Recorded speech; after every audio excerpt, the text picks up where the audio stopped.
Good morning. A jobless man applied to a large company for the position of office boy. Now, for his test, they made him clean an office, mop the washroom, prepare some tea, and run an errand. He passed with flying colors. "You're hired," the HR manager announced to him at the end of the process. "Now, just submit your degree certificate to my office and you can start on Monday." "But I don't have a degree," the young man said in alarm. "Really? How do you expect to get a job in an office like this without a degree?" "I'm sorry, but I'll have to withdraw the offer." Disappointed, the young man walked out onto the street again with only 50 cedis in his pocket. On a whim, he marched to the market and bought a 50 cedi crate of tomatoes. Then he walked door to door through the community, selling them at a markup.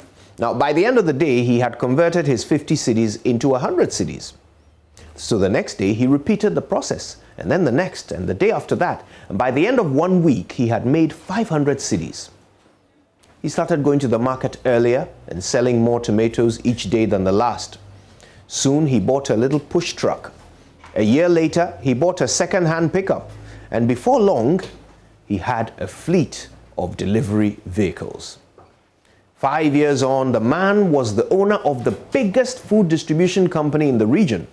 He was a pillar of society, a philanthropist, a supporter of many worthy causes. The local newspaper decided to write an article about him. The journalist came to his office for the interview.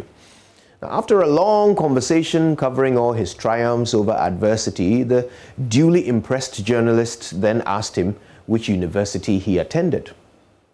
"I don't have a degree," the man said with no shame whatsoever. "Wow," the wide-eyed journalist exclaimed. "Can you imagine what you would have achieved if you had had a degree?" The man smiled at the journalist and said, "Yes, I would be an office boy."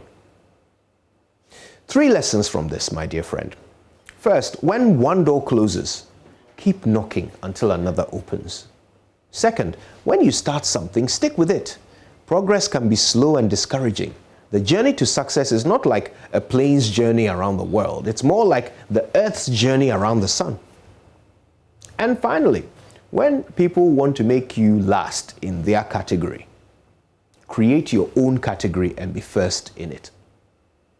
That's it. My name is Kojo Yankson and I'm qualified for success. So are you. Don't let anyone tell you different. Good morning, Ghana.